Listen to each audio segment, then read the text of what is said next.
Hello guys, welcome back to our channel. ہم ہر ہفتے آپ کے لیے دلچسپ کہانیاں لے کر آتے ہیں، لیکن آپ میں سے 80% لوگ ایسے ہیں جو ہماری کہانیاں دیکھتے تو ہیں لیکن انہوں نے ہمارے چینل کو سبسکرائب نہیں کیا۔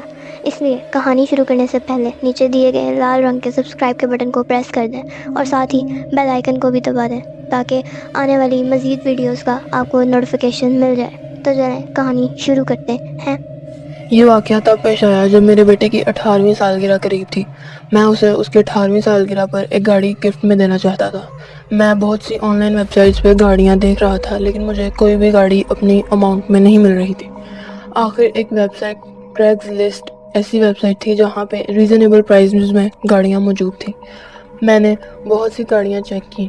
کافی دیر تک چیک کرنے کے بعد آخر مجھے ایک گاڑی جو کہ ٹویوٹا کیمری تھی وہ پسند آ گئی۔ وہ بہت ہی اچھی گاڑی تھی جو کہ ایک اچھی حالت میں تھی۔ اس کی مائلیج بھی بہت کم تھی۔ اس گاڑی کی قیمت صرف اور صرف $3,500 تھی۔ میں نے آخر یہ گاڑی خریدنے کا فیصلہ کیا اور اس گاڑی کے دیے گئے نمبر پر میں نے کال کی۔ جب میں نے اس نمبر پر کال کی تو آگے سے نہیں کام کر سکتا ہوں کروں گا۔ اس کے بعد میں اس کے گھر کے لیے نکل گیا۔ اس کا گھر بہت ہی دور آبادی سے ایک سنسان سے علاقے میں تھا۔ یہ ایک چھوٹا سا گھر تھا جو کہ جنگلوں کے درمیان موجود تھا۔ میں اس گھر پہ پہنچا۔ آخر میں اپنی گاڑی سے اترا اور اس گھر کے پاس چلا گیا۔ میں وقت سے کچھ 15 منٹ پہلے پہنچ گیا تھا۔ میں نے گراج میں دیکھا تو گراج میں کچھ بھی نہیں تھا، صرف کچھ گاڑی کے پارٹس پڑے تھے۔ میں نے ادھر ادھر دیکھا تو وہاں پہ صرف ایک ڈمپ ٹرک تھا۔ آخر میں نے دوبارہ گاڑی کا پتہ دیکھا کہ کہیں میں کسی غلط گھر میں تو نہیں، لیکن وہ پتہ بالکل ٹھیک تھا۔ میں نے دروازے پر دستک دی۔ کافی دفعہ دستک دینے کے بعد بھی کوئی نہیں آیا۔ آخر میں نے ڈیلر کو کال کرنے کی کوشش کی۔ جب میں نے اسے کال کی تو اندر سے ہی گھنٹی کی آواز آئی۔ اس کا مطلب میں بالکل صحیح گھر میں تھا، لیکن پھر بھی ڈیلر وہ دروازہ نہیں کھول رہا تھا۔ پھر میں نے سوچا کہ کیوں نہ میں کھڑکی سے دیکھوں۔ میں نے کھڑکی کے پاس جا کر اس کے اندر جھانکنے کی کوشش کی تو وہ ایک پرانا سا ڈائننگ روم تھا جہاں پہ کرسیاں اور ٹیبل وغیرہ پڑا ہوا تھا۔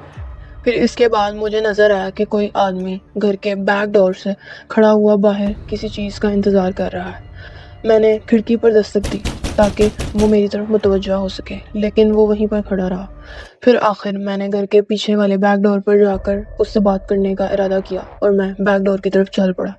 بیک ڈور پر پہنچ کر میں نے جب اس بیک ڈور کے شیشے سے اندر دیکھا تو یوں محسوس ہوا کہ جو دروازے کے اس طرف کھڑا تھا وہ انسان ہی نہیں تھا، وہ کوئی اور ہی مخلوق تھی۔ میں فوراً اپنی گاڑی کی طرف بھاگا اور گاڑی میں بیٹھ کر میں نے گاڑی کو سٹارٹ کیا اور جتنی جلدی ہو سکے میں وہاں سے نکل گیا۔ میں بہت گھبرایا ہوا تھا۔ اپنے گھر کے راستے میں میں صرف یہی سوچ رہا تھا کہ آخر یہ سب کیا تھا۔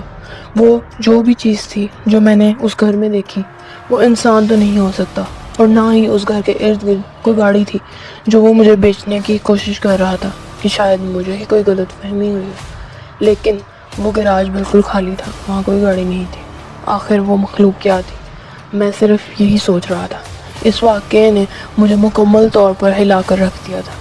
آخر کچھ ریسرچ کرنے کے بعد مجھے یہ پتہ چلا کہ وہ گھر اور وہ گراج جس شخص کا تھا وہ ایک میکینک تھا، اور وہ کافی سال پہلے ہی ایک روڈ ایکسیڈنٹ میں مر گیا تھا۔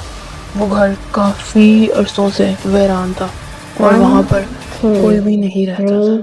3, 4. Someone's knocking at the door.